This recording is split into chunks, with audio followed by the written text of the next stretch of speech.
Well, where does God? I used to be really kind of proud of being a boatman and living down here and being tapped into all this cosmic awareness that you get just from contemplating the canyon and the amount of time that's involved here. You know, if you buy into that, to the standard geologic line.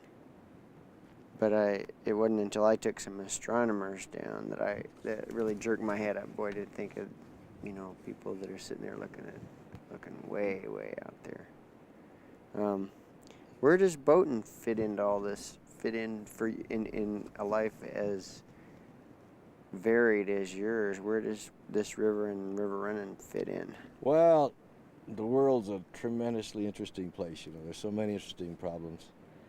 But for me, I really cut my professional geological teeth on the Colorado Plateau. It's been my geological backyard for 45 years. And it's a geologist's paradise. There's no other way to describe it. The rocks are exposed here in a way that you rarely find anywhere else in the world. A tremendous variety of things to work on. And of course, it's fantastic scenery to go with it. So it's an old love that keeps tugging me back.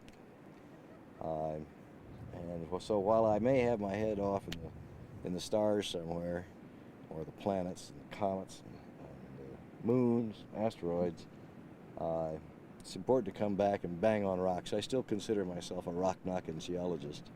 In fact, I'm still doing regular field work in Australia, mapping impact craters there. And coming back to the canyon country, and especially the Grand Canyon, is just sort of a rejuvenation. Get your geological juices flowing again. There are a whole series of problems down here that haven't been solved. And I look at them as I go down. And, a couple of them I've actually started to work on, but I've got so many irons in the fire, it's hard to finish them. What are those? Well, one project was with Don Elston. We came down to study the magnetostratigraphy of the Grand Canyon supergroup, the younger sequence of Precambrian rocks in the canyon. And it turned out there is a beautiful record of reversals of the Earth's magnetic field in that sequence of more than 13,000 feet of beds. I think we now know how it correlates very well with rocks in the mid-continent called the Keweenawen series. But it was a matter of getting a record of the magnetic field going back through that period of time, and it's really best preserved right here in the Grand Canyon. Well, Don Elston has carried that work forward, and the beautiful story has come out of it. But I started the work with Don, and we also started working right here with these Cambrian beds. In fact, a section not very far downstream from where we're sitting right now. The Cambrian rocks were not as stably magnetized as we hoped, so we kind of gave up on the Cambrian. But we did do a pretty careful reconnaissance study of Cambrian rocks in here. So paleomagnetism was another tool that I applied in here. And the work's been carried forward by others. I've been interested in the river anticlines. They've never been fully described, and that's a wonderful problem that needs some really detailed further work. In fact, I was interested in river anticlines all the way upstream in Cataract Canyon, because the river anticlines up there as well that are formed by related mechanism of collapse of the canyon walls as they're sliding in on a softer unit. Up there it's the Paradox Formation, down here it's the Bright Angel Shale, and the sliding into the canyon walls and the Bright Angel forms the uplift along the river that makes the anticline. That's a piece of work that ought to be described. I don't know if I'll ever get back to it. But there's another problem I'm interested in, and I might really do that because I can team up with some colleagues now. I think I've discovered that Bob Webb and Ted Mellis have gotten excited about it, and I want to bring in some real experts in cosmogenic nuclide dating to try to understand a tremendous boulder deposit that's present downstream from Whitmore Wash, which I think is a big breakout flood when the lava dam, or one of the lava dams, was cut through as a breakout of the whole reservoir. And there's these are amazing gravels. They're not gravels. The pieces in it are enormous boulders of basalt and of Paleozoic rocks. And this is the third locality in the conterminous United States where there is such a record of a huge flood.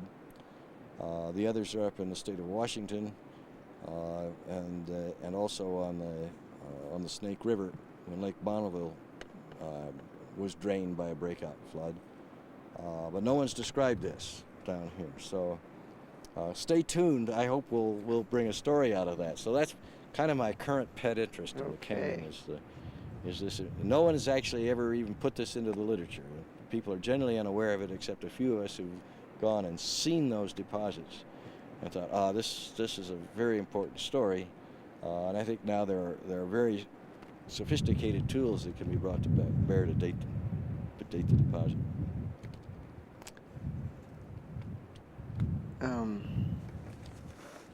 How you doing? You doing okay? I'm okay. Yeah, just changing my scooching around. I'm thinking I should. Oh God, that's pretty back there. I'm thinking I should hear, but I hear that you met Bert Loper. That you guys were running into him when you came through Glen Canyon. Yes, that's right. What was that like? Well, that was a total surprise. Our very first trip when we went down Glen Canyon, it was just two other companions with me. One was a young lady geologist who was by the name of Doris Blackman. She's now Doris Weir. In fact, I've known her over the years. She's just retired, in fact, from the U.S. Geological Survey. And another was a draftsman by the name of Ken Gardner. We all worked in the USGS offices in Grand Junction where the uranium exploration program was being carried out. And we came down in Ken Gardner's homemade car made out of various pieces and parts of other vehicles. We called it the Gardner Mobile, and in fact there was a Gardner car. He actually had hubcaps that said Gardner on it. And drove very slowly down North Wash, which in those days didn't really have much of a road. Camped overnight in the wash and ended up down at Height on the ferry that was run by Lew Chaffin, which was kind of an interesting thing in itself, that old ferry. And we got down there, and we got in fairly early in the day, so we had these two dinky little rubber boats from Sears Roebuck that we tied end to end, and Gardner was going to go along and behind in one boat because he only had one hand. He'd sawed off his hand in a sawmill as a young man, and he'd made his own hook, and he could paddle that with a kayak paddle with his hand and his hook. And Doris and I were going to paddle up front, and that's the way we're going to go down this river. Well, Doris and I had paddled around a little on the Gunnison River, so we had a pretty good idea how to do it. But we'd never put these boats together or paddled with Gardner, and we put the boats together. Says, well, let's take a little spin out in the river right there by the ferry. And we dang near didn't make it back to shore because we weren't coordinated. Well, we knew. Doris and I knew, a few hundred yards down the river we'd get coordinated all right, but it scared the daylights out of Gardner because he was actually a man whose density was greater than water, and he couldn't swim a stroke. So he was deathly afraid of the water. So where we were trying to persuade Ken that it was okay to go. And we went to bed that night thinking, well, the river trip is over because Gardner isn't going to go with us. And we woke up the next morning, and here comes a rowboat down the river. It turned out there had been a party that camped at the mouth of North Wash about 5 miles upstream that night, unbeknownst to us. And this fellow pulls in at the ferry to talk to Chaffin, and we go over to find out who it is, and it's Bert Loper. Turns out he's leading a whole troop of Boy Scouts coming down, about 50 Boy Scouts coming down the river. They weren't there yet. They were coming behind him. And when Gardner found out who it was and we learned what he was going to do, we persuaded Ken that if we got the boats packed up and got ahead of Loper, that he'd be safe. So that's what we did. And we packed up. We got out there on the river and got ahead of Loper and the Boy Scouts. And that's the way we got launched on the river. Oh, my. So we was pretty much stayed ahead of Loper until we got down to Rainbow Bottom at the mouth of Aztec Creek, where you used to hike up to Rainbow Bridge. And Loper, I think we were hiking up too. And we had a really good visit with him then. And then we learned that his plans were to visit or to join his friends at Lee's Ferry and continue on down the Grand at that time. Part of the story was that Loper had gone down the Grand Canyon 10 years before with a buddy of his who was just about the same age. They were both turned 70, I think, on the river at the time, and they'd made a pact with each other that if they both lived to be 80 years old, they'd do it again, and this was the time. In fact, Loper would have been 80 in the canyon if he'd made it on down. So we of course pulled out at Lee's Ferry and drove home to Grand Junction, but Loper and his friends came on down from that trip. And that was the one. That was. Yeah. Yeah. Well, he seems like he was really something. I think I'm putting you to sleep there. No, you're not putting me to sleep. I'm just feeling woozy from Woozy? this. Okay. Yeah, no, you're really not. How we doing, Jeff? What am I forgetting? What should we cover for this topic, for the photo match and all this stuff? Well, and when it comes to you in the canyon, you know. I think we've covered it pretty well. Usually we get up and walk away from these things. God, it is so pretty down there. And what am I missing? Okay. Yeah. And 10 minutes later, I go, God, why didn't I ask this or why didn't I ask that? So, this. A little bit about how you're feeling about this trip, and liking it, problems, no problems.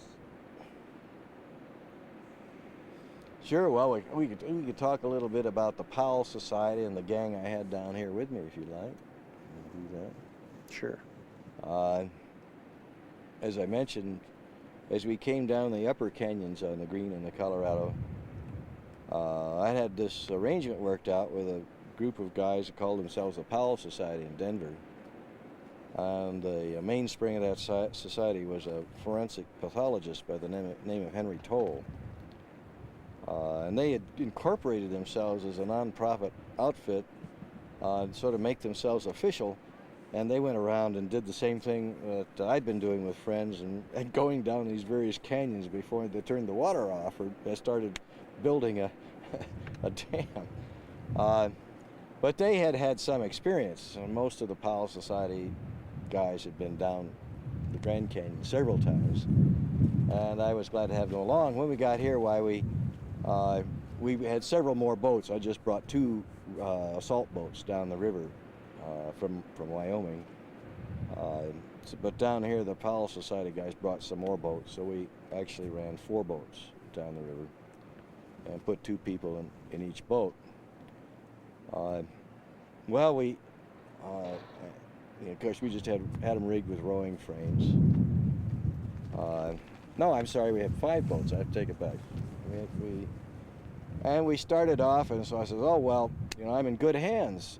Here are these old hands on the Grand Canyon. I had never been down the Grand Canyon myself. And we got to Badger Rapid, and we all got out there on the right bank and looked it over and said, okay, let's go run it. And we ran most of the boats down, and I looked back up, and here was a boat flipped in Badger.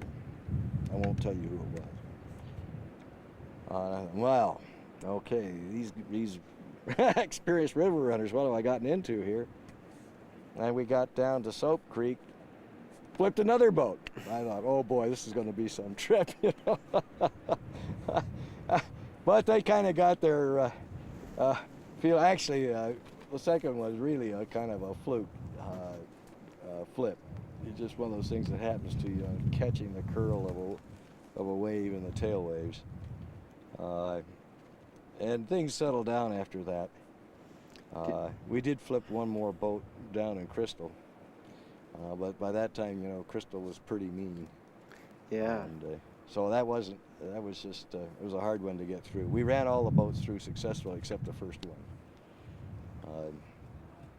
And we had just a great bunch of guys. I had with me, in addition to the Powell Society, Leon T. Silver, who was a professor at Caltech, who was the real expert on the crystalline Precambrian rocks, the older Precambrian rocks in the Grand Canyon.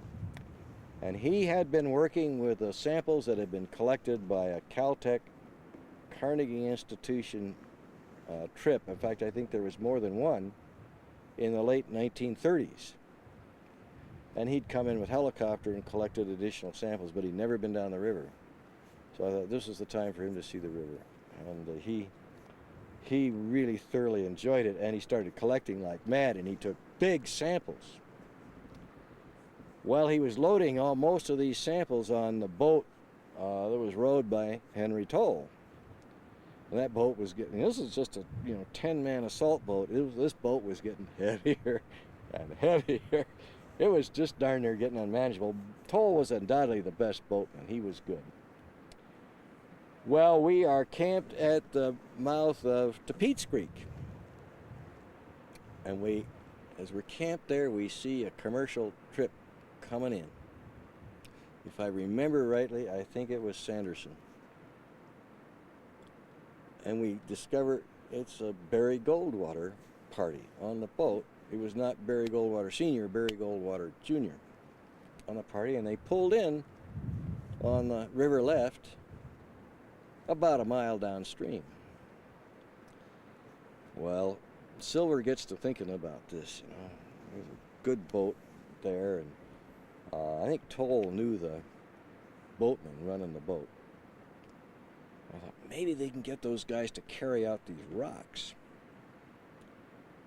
So early the next morning, we all stood on the bank, and Toll and Silver took off to go on down the river, row across, and go talk to the Barry Goldwater party. And it turned out that Toll just pulled one of his very rare boo-boos, and he kind of went over a little bit of a drop over a rock. Silver was sitting on the back of the boat and just tumbled end over appetite right out of the boat. Of course, it wasn't any heavy water or anything. He scrambles right back on. They row over there, and Silver strides out of the boat, of course, dripping wet, walks up to Barry Goldwater, pulls out his card, and hands it to Goldwater, introduces himself. And Goldwater says, well, I like to do business with a man who bathes before breakfast. But they did talk him into hauling out a lot of those samples for Silver, and took him on downstream for us. Oh, man. Well, did you, did you worry on that trip? Like, how did it feel to get to the bottom on that first trip? I mean, did you worry about lava and all that stuff? How'd all that work out?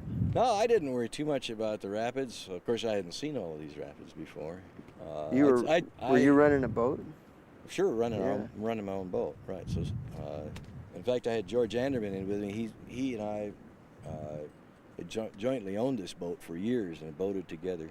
And he'd hiked down the Bright Angel. I guess he came down Bright Angel. No, he came down the Kaibab Trail and joined us at Phantom. We looked over lava. It looked pretty scary, not having run it before, but in fact, a couple guys lying their boats down elected not to run them. And I was glad they did. About that time, Bruce Julian, who'd actually flipped one of the boats up at Soap Creek, he knew a good line through lava, and he ran it perfectly. And we watched him go. And I thought, well, I can hit that line too. But it was very hard to see the exact spot upstream, as you know, to know exactly where to go, and it drops off so fast. And I missed it by about 4 or 5 feet, and it dropped right into a hole and got trapped in this hole. Boat just stopped, and And I lost Anderman instantly. He just got peeled. He hung on with all his might to the rowing frame and he just peeled right off into the rapid. And there I was, and this boat was slamming around, and all my bags, which I tied down carefully, were starting to come loose. The oars were kind of flailing around at that point. And I thought, well, I better get out of this boat before I get pinned in it. I was a little worried if it flipped over coming out, I might get stuck in the boat, so I got out. And just about that time, the boat popped out of the hole. So, boat never did flip over. It went over the big wave down at the bottom, stayed upright all the way, and I went through my life preserver, which is a non-recommended way to run off. I've never yet flipped a boat on the river, but I have had a few episodes. Oh, But, yeah. Well,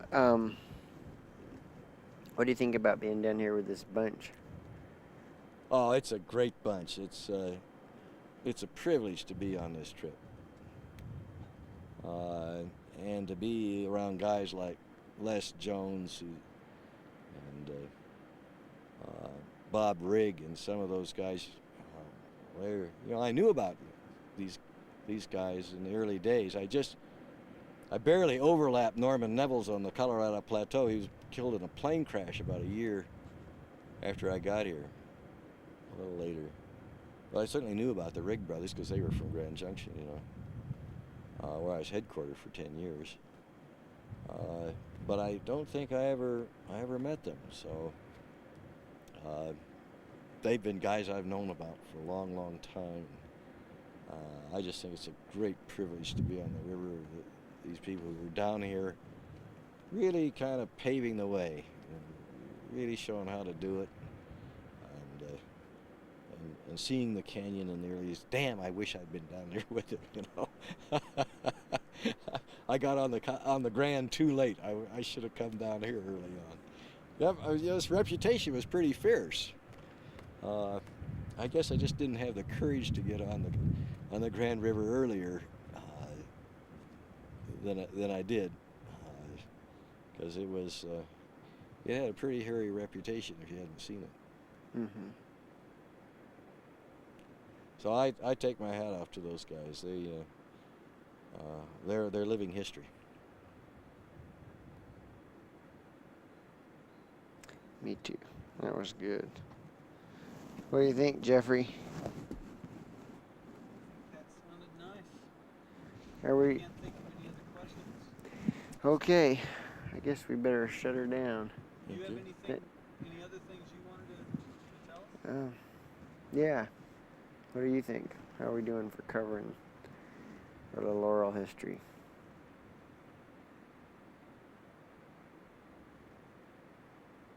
What do you think most of the people on this trip, if you could kind of summarize it, what are they getting when they're all done and they're back home?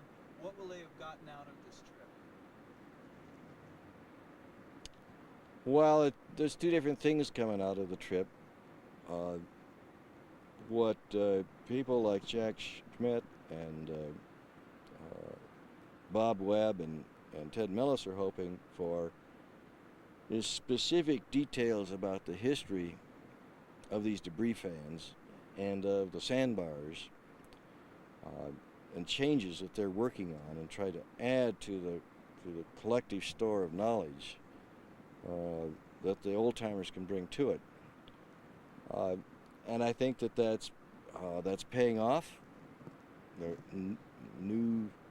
not new facts. Old facts are being recovered and being brought to bear in a very nice way for science out of this.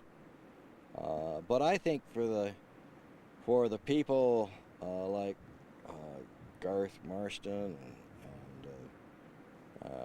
and Rigg and Jones and all the others who were here early, Lois, it's just a wonderful occasion to come back and relive an exciting earlier romantic period in your life, and to share that with people who've had other experiences, and with those of us who weren't there that early. That's got to be tremendously satisfying, I think. So there are two kinds of rewards that come out. One's the scientific, but the other is the personal reward that comes out of this. Cool. Sounds good. Okay. That is cool too. Thanks for the whole thing, especially that last stuff too. I feel that way about it too. It's really something to see these guys together. See this stuff going on. I was really impressed at the Bureau. I was impressed that the thing got funded. I didn't think they'd go for it. I didn't think there was any way. And the park, I mean, it was funny to see Dave Wegner, really going to bat for the trip, and then the Park Service was so against it. I thought that was kind of silly. Guys. Well, silly for him to be against it,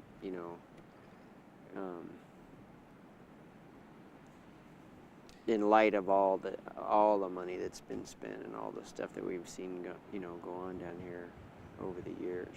My God, to begrudge anybody this trip, I mean, it seemed crazy. But anyway. You gotta have a human face. Yeah. Yeah. Well, it was a great idea. It was really great. All right. Okie doke. Well, we even waited long enough till shadow got to us, didn't it? Yeah. I hope we didn't cheat you out of some good noodling around. We've been getting some pretty good interviews. Yeah, we have. Actually, Bob gave us one yesterday that was amazing. Oh, right. And Larry Stevens said some really nice stuff. And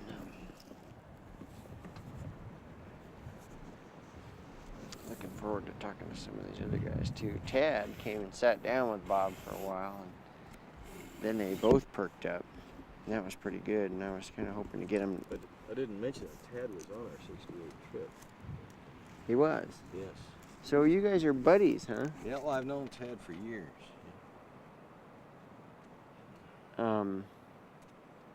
Just is that kind of a social deal, or did he come on your trip to? Well, as a photographer? No, he had a specific project. They were going to do a movie about Powell. Tad was working on that. He was. So we had several things going on the trip. Did they ever do it? I think so, but you ought to ask Tad. Yes, they did. Yes, I remember it specifically. Tad was not really very satisfied with it. But yeah, they did do it. Was that like a documentary or something? Mm-hmm. Yeah. So Tad and his son-in-law were on the trip. As I mentioned, they picked us up at the foot of Cataract, basically, and then they joined us down here. Did they? Did he bring his film cameras? Did he bring his? Oh, yeah. They were shooting. Oh yeah, all they were this shooting. stuff. Yeah. Oh. So he's probably got that footage. So he's got some footage, and of course Stevens is kind of catch can basis. Also took motion pictures coming down for our trip. But if you're still wired up, I'll tell you about another little story. Okay, yeah. I just shut off, but let's just give it a second. Always ready for another story.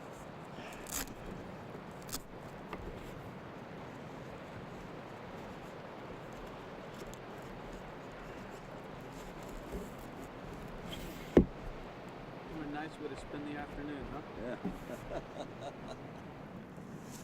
Let's see here.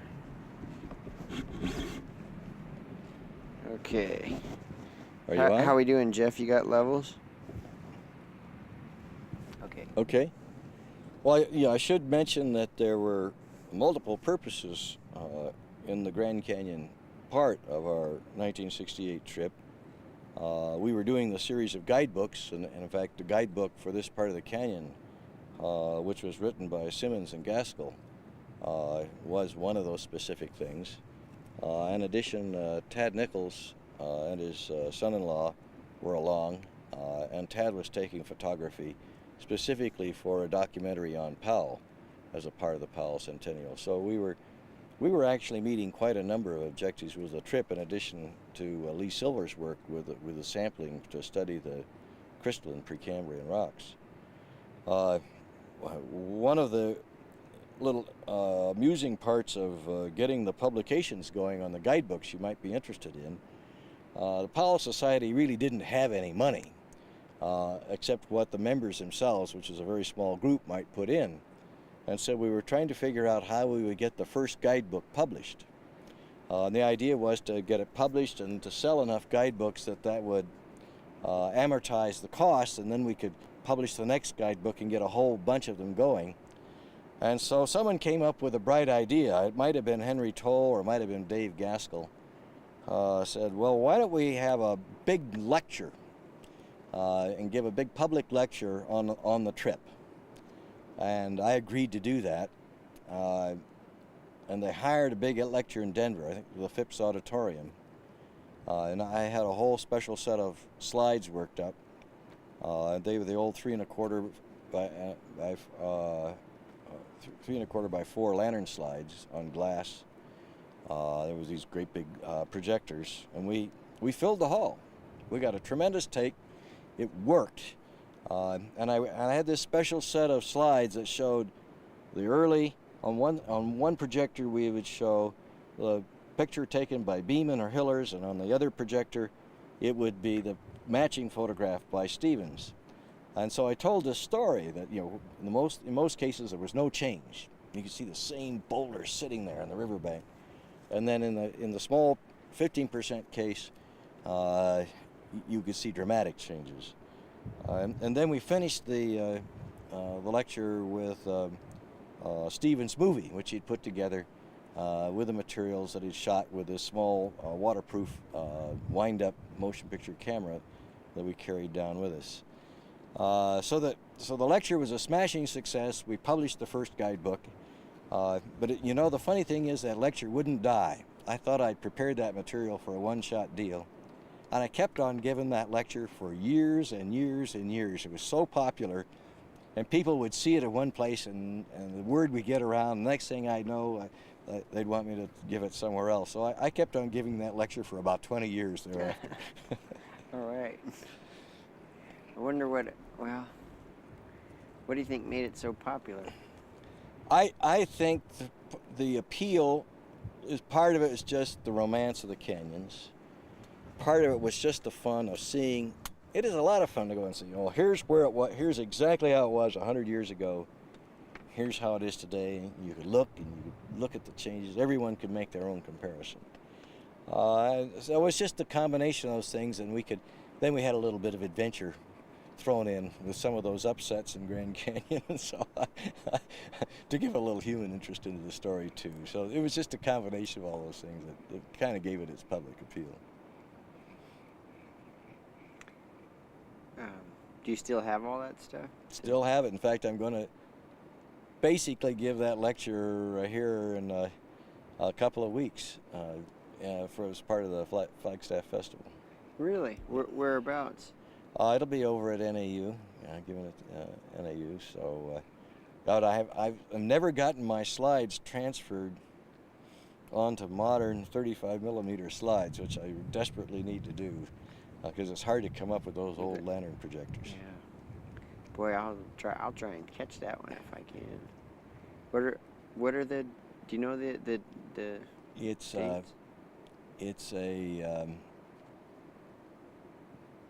I'm not sure. It's either a Friday or Saturday. I think it's Saturday. All right. I'll look forward to that. If we're around. A couple weeks, we'll be off. Yeah, it'll be after you're off the river. Yeah. Well, Shut her down? shut her down.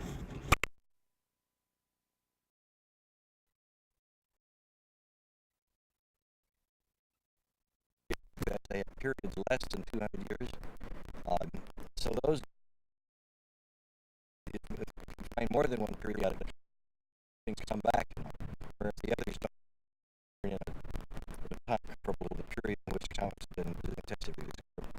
periodic count segment. And so those numbered sequentially. So that was the 9th period